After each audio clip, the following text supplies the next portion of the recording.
Hi everyone, welcome to Mule 4.x. It's a runtime version called Mule 4.x. It's a demo session by MindMajix. Let me introduce about myself. I'm having total 10 years of experience. In the training, I will be having 5 years of experience, 5 plus, and I have delivered total 45 plus batches only on Mule 4, including retail, corporate, and online trainings. And I have done the certifications for Java 1.8 previously, and Mule 3 in integration platform, and Mule 4 also. The latest one is Mule 4. And I have an achievement. Out of this 45 plus batches, 4 are paid for the exam certification on Mule 4. No one failed till now. That is the achievement I have as of now. So hopefully for this batch also, let me continue the same achievement. Today agenda for this demo session is we'll talk about what is a Mule overview. That means what and all topics I'm going to cover. Simply the agenda we'll talk about, and what is an ESB. By using a simple example, let me introduce to ESB with the combination of scatter gather router. In a Mule, we'll use a router called scatter gather. So I just randomly picked these two things in order to explain about how it works practically. What is the current trend of Mulesoft in the market? And we'll talk about types of certification for the Mulesoft. What are the project we are going to discuss? Lab setup and resources. What are the lab setup we have and how to practice by using the resources which I have given. And then sure, I can tell that we will not get such kind of a documentation which I have created, you will not get in the market. Mule is nothing but a runtime engine of Anypoint Platform. Mulesoft product is called Anypoint Platform, and it's totally Java-based enterprise edition. That means it's a Java-based enterprise service bus. ESB is nothing but an enterprise service bus, and we have an cloud platform for that. It's nothing but an iPaaS, nothing but a cloud hub. On the cloud hub, we have this Anypoint platform. On the cloud, everything is on cloud for ESBs, Mule ESB especially. How it is used? We can exchange the data between, or else we can connect the applications, two applications. Simply, we are acting as a mediator. Wow, the Mule name came actually we are doing here at the donkey work. That means we are carrying the data from one location to another location to exchange the data between the two participants, two applications. Actually, it's an event-driven architecture. I will call this an event-driven approach. Mule follows event-driven approach. What is that event-driven approach? How it works? Everything will be clearly explained in the sessions. Whatever the request I'm getting, that will be converted into event. Event is having some structure. That structure will be propagated from between the processors in a Mule. So that's why I'm calling every processor will process that event. What is that event? What is the structure of an event? Everything will be crystal clearly explained with a picture. Mule ESB. Many ESBs are in the market. Mule is one of the ESB. Mule is not only ESB. We have many things to learn about a Mule. Okay, that and all we'll discuss first. So we'll start with Mule ESB introduction. That means what? If you are from non-IT background, even though you are from non-IT background, you can easily understand if you follow the structure which I am following here. Immediately after the session, what and all I discussed on the same day, if you follow the document and you practice, definitely after 20 days you will feel the difference in you. So I'm going to start from the scratch. What is the point-to-point integration from the scratch? That is the very, very basic point. From that level to creating a Mule application. That means creating an APIs by using the design center. So basically creating the APIs and writing the implementations for that. And first of all, why the ESB came, everything will be, I will be explaining from the scratch. So you don't need to worry if you're not having any knowledge on IT. Forget about the integration. If you don't have an IT background also, you can simply easily understand. Why Mule is so popular? Because everything is a drag and drop. On behalf of you, already the tool will write the code that I will show you. Where it will write, how it will write. First, we'll start with the Mule ESB introduction. These are the main headings. We have subtopics for that. When I talk about the agenda in the first session, I will talk about all this. Okay, these are the main topics which I'm going to cover in my session. So Mule basics. First, in Mule ESB introduction, I will talk about an ESB. What is the point-to-point integration? How it came and what is an idea behind an ESB. Mule basics. From the second module onwards, we are going to start with a basic hello world program. That means we will be giving some input, and that input request, how it is converting into event, and how we are getting some response back to the client. So by using this example, hello world example, you will come to know what is end-to-end. From the browser, if you give a request, how it works internally behind the scenes. Why I have chosen a very, very basic program? If you understand this basic program, how it works behind the scenes, the same thing will be applied to the entire ESB applications. This session is very, very, very, very important. in my view. So if you give a request, how the request is converting into event, and that event is how it is propagating between the processes in the Mule application and how it is giving response back to the client. Okay, that we will see in this Mule basics. First two modules, by completion of first these two modules, we'll come to know what is a Mule end to end. In that Mule, we are going to start with the modules. Mule 4 is totally modularized. What do you mean by modularization? Previously in Mule 3, it's not like that. I mean, every mod, of course, there is also one endpoint like database endpoint, file endpoint. We'll call those endpoints. That endpoint placing, that means wherever you are going to use in a project, depends on the situation, it will be work. But in the Mule 4, it's not like that. Every module, that means suppose there is a database module, database will write some operations like select operation, insert operation, bulk insert, bulk delete. All these are the operations, right? Now in Mule for what they have done, they have created these connectors. What are the connectors? Select connector, insert connector, delete connector. All these are the connectors. That means in Mule 4, they have designed these connectors. Operations are converted as a connector. Why I am calling as a connectors? Connectors, by using this connector, we can connect to the external application. By using a select connector, we can connect to the database. By insert operation, we can connect to the database. Like that, what and all of the operations we have, all are connectors. All these connectors are present where? In a module. So that's why I called everything is a module. We are going to start with the Java module. In this Java module, we will see if you have any Java class. Legacy systems of Java developer has given to you the Java class, how to invoke a static method and non-static method present in a Java class by using the Java module in Mule 4. No need to worry if you don't have any Java knowledge, you can simply ignore this module. This is one of the module in 300 plus modules. This Java module is introduced in Mule 4, so I'm trying to incorporate in my curriculum. If you're not able to understand, you can ignore. But I'm sure that you will definitely understand if you don't have any Java knowledge also. Because first half an hour in this session, in this session instance, when I'm discussing about the Java module, I will be discussing about what is a class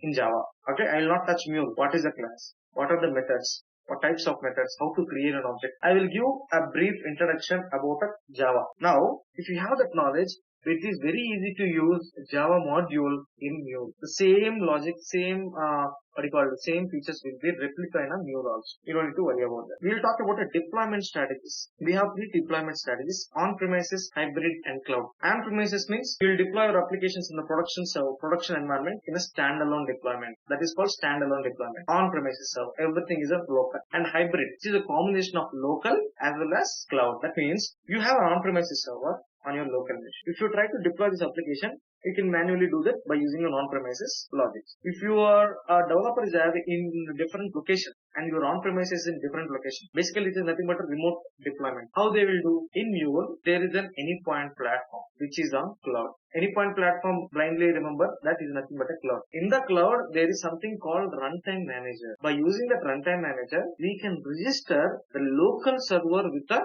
cloud, so that who are having that Anypoint Platform account, they can log in from anywhere and they can deploy the application onto the local premises server. That we will discuss in detail. And Cloud Hub. Cloud Hub is nothing but everything is on cloud. Designing, building, deploying, everything will be on the cloud. We will discuss about all these three deployment strategies. We will be saying how to consume a REST API and how to consume a SOAP API. Because we are integration developers, we need to know how to consume third-party applications. We don't know. The third-party applications may be exposed over REST or may be exposed over SOAP. So how to consume REST API and a SOAP API. We have a lab session for that. About this. About the lab, I will talk later. This is one type of integration. And second type of integration is file endpoint. How to connect to your file. How to pull onto a particular directory to process a file. And how the file is processed based on the file endpoint. What are the connectors we have. How to read, how to write, and how to get the dynamic values from the request. Everything will be seen in the file. And next we'll talk about a database endpoint. That means in our program we are going to see MySQL as a database vendor. Since it's an open source, I'm going to use that in my program. It's an external vendor, right? By using a database endpoint in Mule, how to connect to the external database vendor like MySQL. Once you connect that, how to externalize the properties. That means every database will be having their own credentials, their own properties. Now, if you put the values in the application level, if you want to deploy in a different environments like production environment and development environment, how you will deploy if you hard code? It is not possible. There is a concept of externalization. You will configure that properties in a separate file, dev file, prod file, testing file, like that. How many environments are there? That many files will be created, and related database configurations will be configured in a particular file. So while runtime, while you are deploying your application on a production environment or a development environment, while runtime, you can specify which file to be picked up. That is called externalization. We will see clearly in the session. And once you externalize, you don't want that configurations. That means the username, password, you don't want to show to the outside world. So what we'll do, you want to encrypt that. You want to mask the values of username and password. How you can do? In Mule, they have given something called security property tool. Is it nothing but an executable jar, right? Which is an executable one. So once you execute that, it will create one encrypted file and it will give it to you. Instead of a plain file, you can use this encrypted file. The same thing we can decrypt also. So there is all things will be seen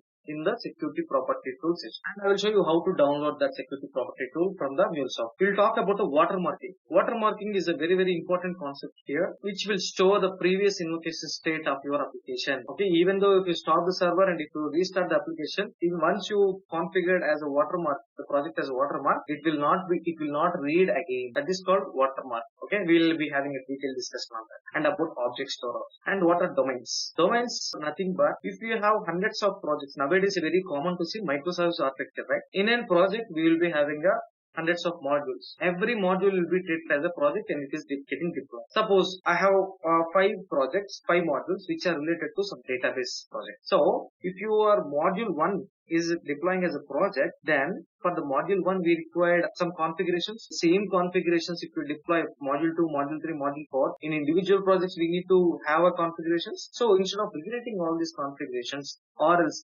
establishing a connection multiple times, we can do only one time by writing all these common configurations in a domain project. Mulesoft has given a feature called domain project. So how to create this domain project and how to refer local project to the domain project and how that values will be inherited to the local project. Everything will be shown in the domains concept. We'll come to the routing concept. What are the routing? These are nothing but a control flow statements. Scatter, gather, router, choice route. And we have a transformer. It's a very, very, very, very important concept, a transformer in integration, not in a Mule. Everywhere in the integration, transformers are very, very important because whenever you are integrating with a third-party application will be giving some response in a X format, assume. But my client required the response to web application in a Z format. In between, we need to get that X response from the client, from the third-party application, and we need to do some modification according to my client requirement. Where we will do all this? In a transformer. And very important point here, by the combination of DataWeave expression language, not MEL, not Mule expression language. If anyone are having Mule expression language, it is not a Mule expression. It's a DataWeave expression language in a Mule 4. In Mule 3 we have a MEL and DataWeave, but in Mule 4 we have only DataWeave. The version is 2.0. So with the combination of DataWeave language and transformer, we can convert from any format to any other format, and we can map different fields to some other fields as per the client requirement. Once you have a fair idea about the transformers, and we'll go with the exception handling. That means how to handle the errors. If any exception occurred at a application level, how to handle the errors. In the handling errors, we will see different kind of strategies. See, this handling errors is totally different, complete different from Mule 3 to 4 because the concept also different. Because around 5 to 6 strategies were there in Mule 3. Now they are mapped to on continue, on error, propagate. On error continue and on error propagate. What is a continue and what is a propagate? If you understand these two, error handling is very, very easy in Mule. I'm going to give all kind of probabilities occurred in an error handling. Definitely you will come to know what is an error handling, what are the strategies we will follow in an exception handling, like try catch, a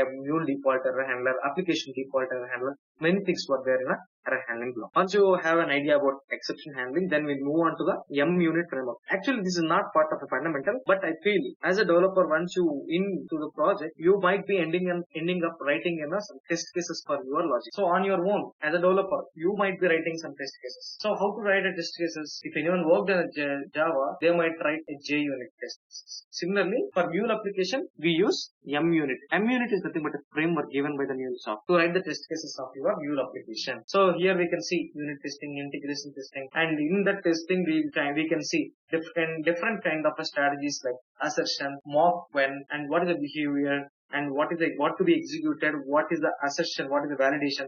Everything we'll see in this unit. Different kind of strategies. In this process, we have seen different kind of integrations like file integration, system-based integration, and web service-based integration, like that. Here onwards, we are going to see about APIs. That means entire life cycle of your Mule application. So till now we have learned only the building block, how to construct a house. Now we are going to see what is the design. Based on the design, we are going to follow the entire life cycle. So first, we need to understand about the API-led connectivity approach. What is this API-based approach? And what are the layers present? We will be explaining each and every layer with an example. And once you understand the power of an API, we are going to start with a project. Like banking application, we are going to do. In that process, we will see how to design APIs and how to manage the APIs. In the designing APIs, we'll see how to mock the URL to get a feedback from the client while designing itself, and how to publish on the exchange, how to publish on the portal, and in the managing APIs, how to create a proxy and how to apply some policies on the particular proxy. So entire life cycle of your Mule application will be discussed from the API-led connectivity. These all are the topics which I am going to cover in my curriculum. Okay. Let me choose some random topic to explain about what is an ESB. Quickly I will explain. I am going to use, so let me explain with an example what are the random topics I have chosen here. I want to give some introduction about an ESB and what is the idea behind an ESB, and by using the combination of scatter gather router. Okay, I just picked these two in order to explain about an ESB. We are developing some client application. Client application is web application. So we are getting some requests from HTTP browser. What is the requirement from the client? He want to send the request concurrently. Concurrently means at a time. The request, what I'm the request I'm getting, he want to send the request concurrently to multiple applications, some third-party e-commerce applications, Amazon, Flipkart, assume some e-commerce application like Shopify.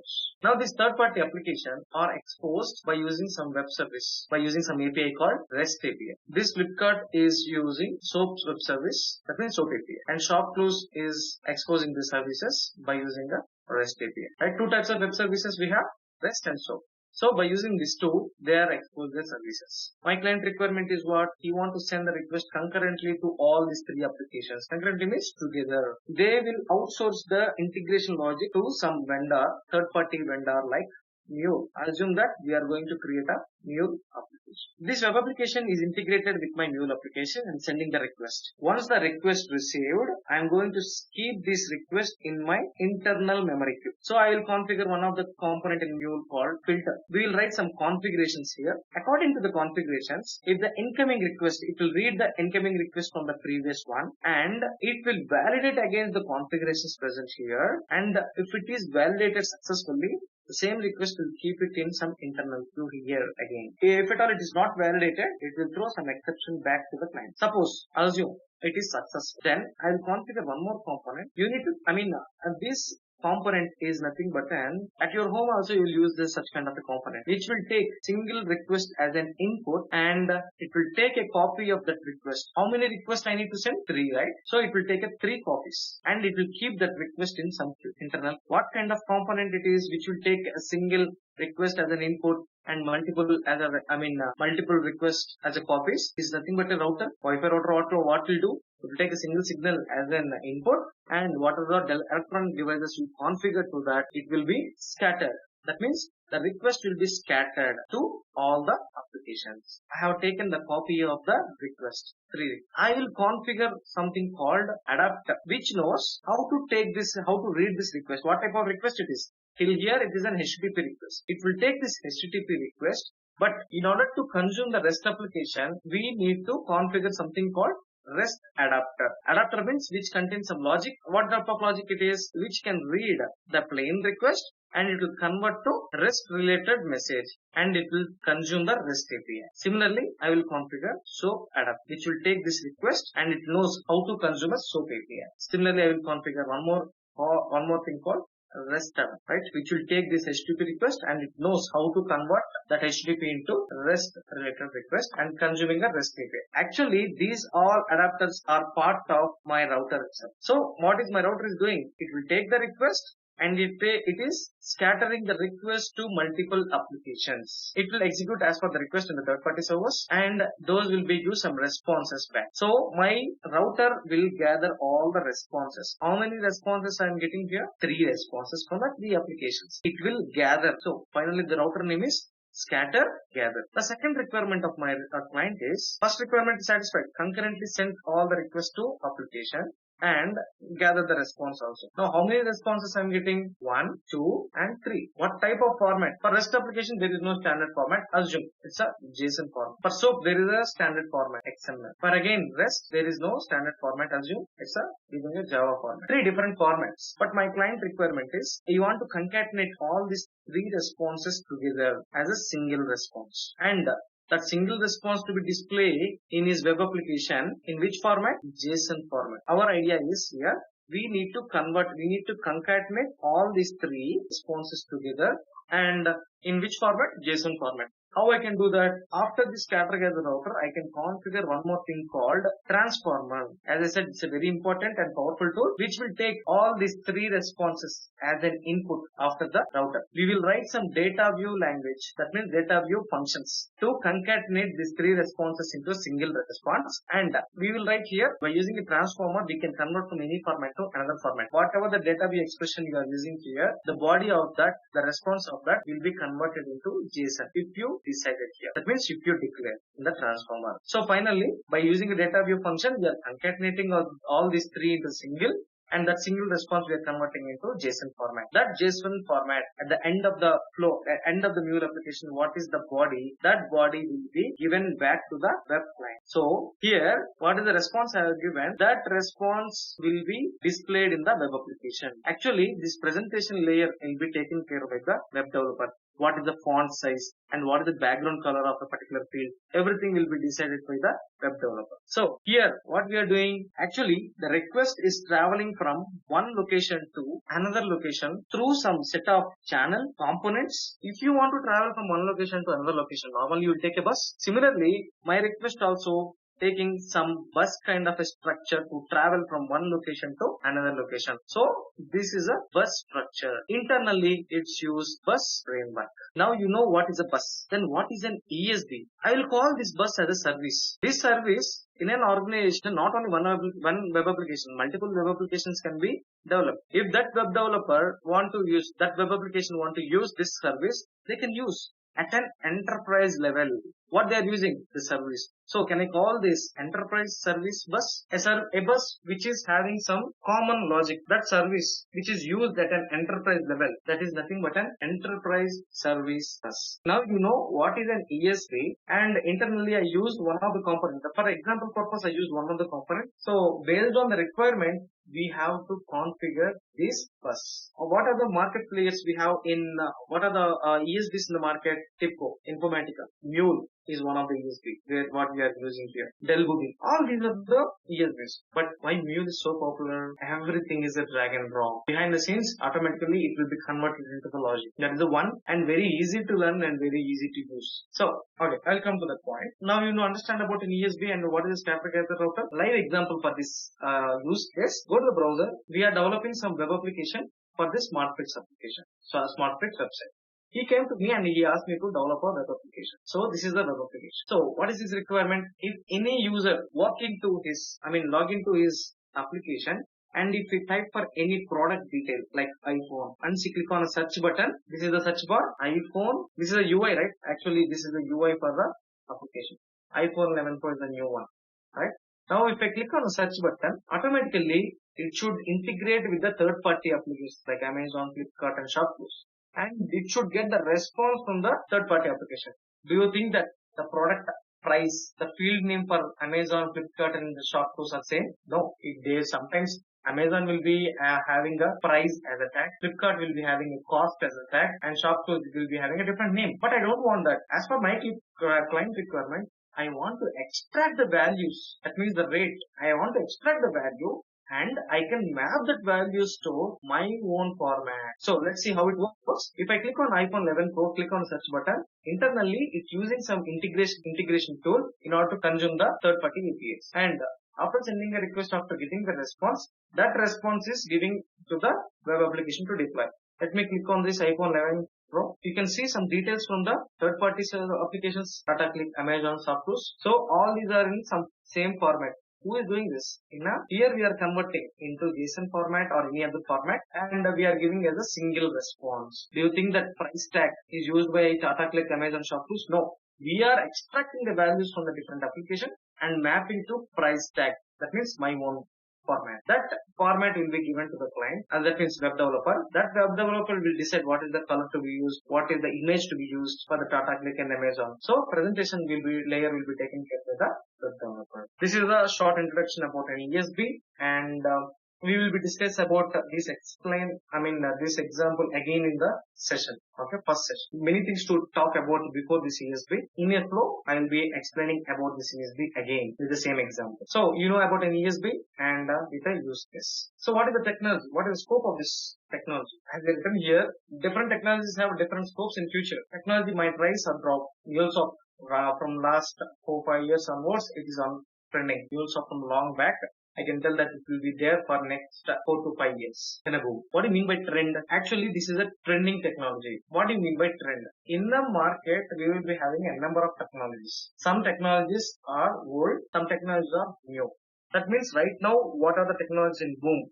Those are called trending technologies. Always the salaries for trending technologies are high when you compare with the normal technologies. Right now, Mule is so much trending in the market, in the IT industry especially. What are the different type of certifications available for this? We have, these are the certifications available. So we are targeting when you are talking about a Mule 4, the first one, Mulesoft Certified Developer Level 1, Mule 4. That is for Mule 4. And second one is 4 Delta. That means who are coming from Mule 3 to 4. And third one is only on integration. And that means designing the integration and API. That is for Mule 3. Fourth one is also for Mule 3 only. And fifth one is on RAML part, designing the RAML, where we are going to see in the designing APIs by using the RAML. We will see how to design the RAML, how to learn the RAML. But we are not aiming for this certification. We are aiming for this Mule Certified Developer Level 1. These are for developer. And architect level, we have to platform architecture and integration. And what are the projects we are going to discuss? We are going to discuss about banking application, right? First, right from starting of gathering the requirements. Once you gather the requirements, we will go through the life cycle step by step. What is the life cycle here? First, we will gather the requirements. Then we will design as per the requirements in the design center, which is in an Anypoint Platform. I'm going to show the tools. Design center. Once you design, we need to publish that API onto the exchange, so that anyone in an organization in the same account who are having the same account, they can come to the exchange and they can use your API. That is nothing but an exchange. But a client, if you want to get a feedback from the client while developing stage itself, so client is not part of your organization, so he will be not having that account access. So what you will do? You need to share to the public portal. Public portal will be having a link where if you share the APIs on the public portal, client can access that. That means anyone can access the public portal. Once you get a feedback, you can do the changes whatever you want. Once the sign up is done, you can deploy, or else assume that you have created an API, you are getting some request from the client. How you will authenticate whether the client is, your request is getting from the authorized client or not, you need to validate by writing some policies. But I don't want to write some policies, security policies to my original API. So I want to have some gateway integrate. I will ask the API manager. API manager is one of the tools. I will ask this API manager to create a proxy of my original API. So some dummy thing to the proxy, original API. That is nothing but a proxy. Now, for that proxy, we will apply some policies. Once the request comes, it will validate against the policies. If it is satisfied, then only it will trigger to the original API. Otherwise, from the proxy itself, you will be getting an access. Once everything is done, it will go for the implementation, where we will do that implementation in the Anypoint Studio. Okay, we are going to use Anypoint Studio 7.5.1 is the latest version. And Mule, what is the runtime? We are going to deploy. Once it is developed, we are going to deploy a Mule 4.3. X, as I said, as I shown in the first slide, 4.x. X represents the minor version changes. Right now, the version is Mule 4.3. That's what we are going to deploy. We are going to use as a runtime. So, as I said, we are going to deploy on the Cloud Hub, on-premises, and a hybrid model as well. And to write some test cases, I am going to show you how to use this MUnit framework. We will go through all this life cycle of by creating the Mule banking application. This is very, very important, the lab setup. How to use this lab setup? You need to download, or else I will be giving my drive access, Google Drive access, or else you can directly download from this website. This is my personal domain. So instead of using this, I will be giving my drive access to you. So once you share, once you enroll, what you will be getting from that, you will be getting a folder like this, Mulesoft 4.x from my Google Drive, Mule 4.x. In this, I will be giving all the related softwares which are related to my program, as well as you can see there is something called Mule for Labs and Workspace. Once you extract, you will be getting a structure like this. What are these? These are nothing but a lab setup. That means lab documentation. For each and every concept I have shown in the agenda, for each and every concept I have a lab documentation. Whatever I speak in a session, you will be having a recording as well as the document. So let me open one of the document which is very, very important, RAML part 1. So this is very, very important topic. Step by step, clearly I have given here. If at all you are not able to attend the session, simply go to the document and refer. You will easily understand that. So you can see here, step 1. In this lab, you will be working on so and so and open the so and so file. See, by the time when you are coming here, by the time you already heard my session, I already shown you in the session. While practicing, instead of following the recording, just to follow this lab setup. Okay, it will be easy. I have used very normal English language. Anyone can easily understand. Just read it and practice. Where you will practice? Of course, in Anypoint Studio, I will be following some structure here. Start and solution project approach. That means for each and every topic, I have 2 base projects.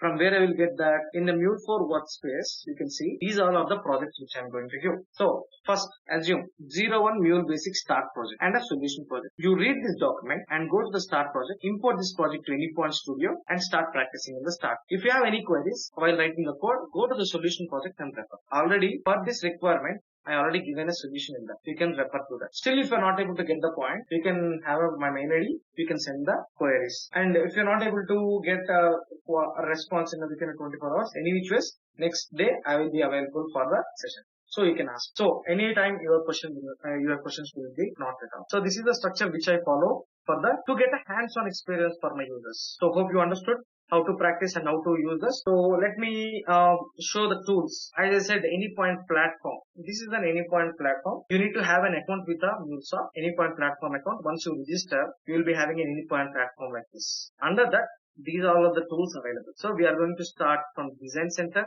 Exchange, and API Manager, Runtime Manager, Access Management, and we can create the APIs. So let me open one of the API. By how to create an API? By using the RAML. So I'm going to start from the line 1, the RAML file, the designing from line 1. So this is the RAML file. Everything is a syntax based here, right? So you don't need to remember anything. So it will come based on a practice.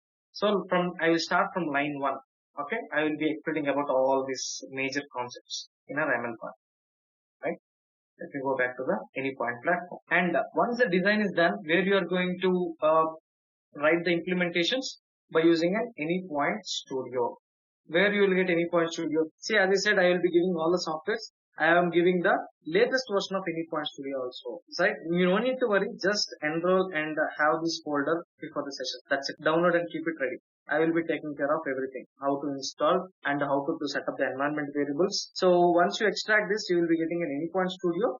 In that, I'm just starting Anypoint Studio. So it is not installing on your OS. It's an application. That's it. Just I want to give a glance of that. If anyone worked on Eclipse, it is very, very similar to that. Because Anypoint Studio is developed on top of an Eclipse plugins. So as I said here, we need to have JDK 1.8 on your machine, not even higher versions. And Anypoint Studio, that's what I am going to give. And I'm going to show you how to download directly from the website as well. Not only from the download resources. You should know about how to download from the website directly. And Anypoint Platform account, how to register to that. Actually, it will be giving a 30 days trial version for the training purposes. If you want to have forever, it will be worked on a subscription base. Your organization should purchase an account with the Mulesoft. The postman, we will be having a postman to make some REST calls. Yeah, as I said, Start project and Solution project. I am referring to pre-build workspaces. Okay, let me open this Anypoint Studio. Then I will open the questionnaires. So the system requirements are, we required minimum 8 GB of RAM and a processor of 2 gigahertz. These are the two main things in order to work with Anypoint Studio and Windows 10. You can see the similarities between Studio. See why I said the way it's very on the right side we have a module. If you use one of the modules, drag and drop, automatically it convert into some code in the We will be working on this canvas only in this drag and drop. According to that, behind the scenes, the code will be generated. Today this is a little bit slow today. Let me open this. Three tabs: message flow, global element, and configuration Excel. Drag and dropping in a message flow. Some code will be generated behind the scenes. You don't need to do anything.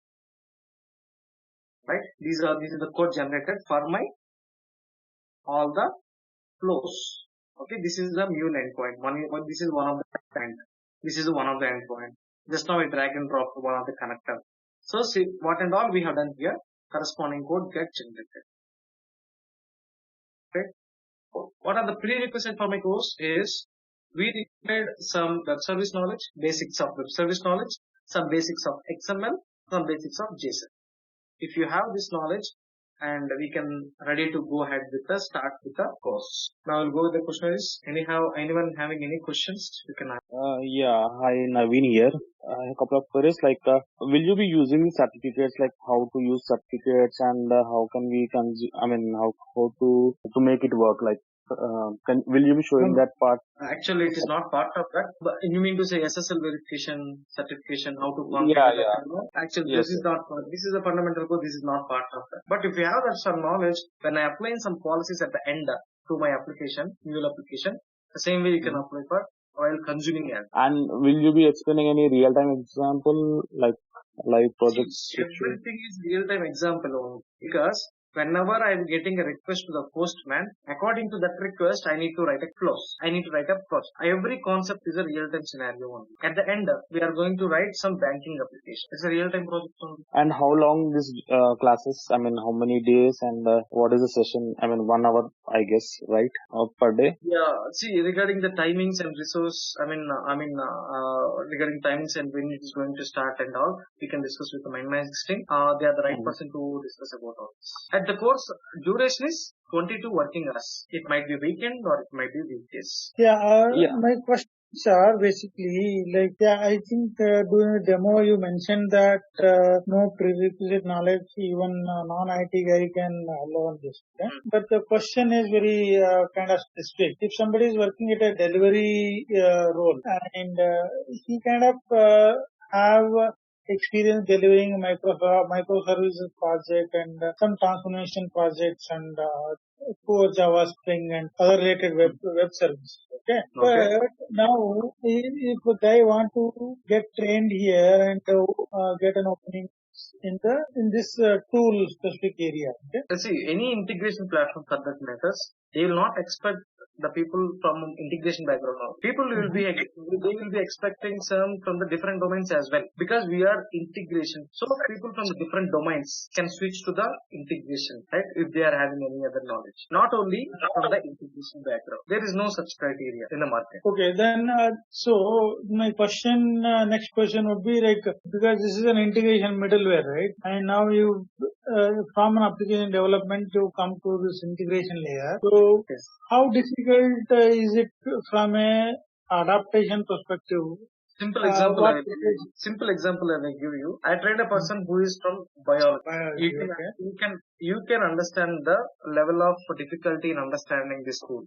That means he can easily understand the tool, and what we are doing here is able to understand easily, and he cracked the certification. I'm not talking about only certification. We cannot crack the certification without knowledge, because it is not just like a question and answer, speaking answer. They will be giving the screenshot of the scenario and corresponding XML. We need to analyze the code, and then only we can pick the answer. Then we can do all this if we know the knowledge. That means adaptation, as per your question, adaptation is very, very easy for this tool. So basically, that is why it is so popular. If an organization level, it is very easy to learn. Freshers also nowadays, freshers also learning this tool. Correct. So that is where the question is. Question is if an experienced guy comes into and developers and experienced people are compared together, it will be not an easy thing for an experienced guy to showcase his talent, right? Because he'll be on a higher pay scale, and whereas fresher, they think that fresher might always the pay scales will be decided on the basis of your previous experience only. Correct. Right?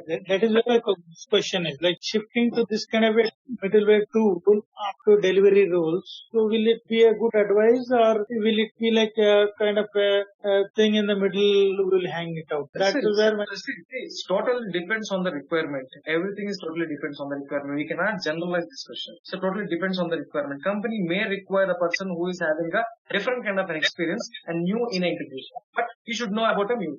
In that scenario, they can pick up. So totally, so we cannot generalize this. For your question, answer is learn the Mulesoft tools and just have an experience on the and knowledge on the Mulesoft tool, and you can have you can put it on the resume. Main part is take the certification because the client is asking for the certification in order to take you to some other.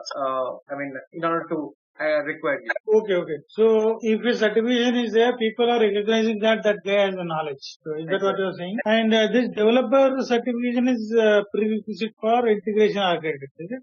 Exactly. No, see, this is not a mandatory. By the way, they will not check for if you are taking the architecture exam. They will not check for whether you are a developer certified or not. No, I was just aiming for or looking at there is a platform architect as well as the integration architect. Two different architects. Integration architect. We are targeting developer. Actually, after completion of this course, we will need to go through this Mulesoft certified developer level 1, right? Yes. After that, we can expect what types of roles, like developer only. Developer only. We are developers. In which sectors we can try? Wherever you use a Mule tool, there is no sector specification. There is no insurance or specific sector or banking sector. No, anywhere, wherever they are using a Mule, you can try that. And as per the video, I don't have a previous knowledge on this too. We use directly the web applications and all, and we'll work on it based on the client requirement. We'll develop the code, not code, like drag and drop, and after that we'll be implementing based on. You're talking about life cycle. I will be explaining about the life cycle in the session again. Here you're talking about design, right? First gather the requirements, then the design, then the deployment. Then the development. Then we go with the deployment. We'll work for only web applications and all, or any other? Any type of application we can integrate. Thank you for your time.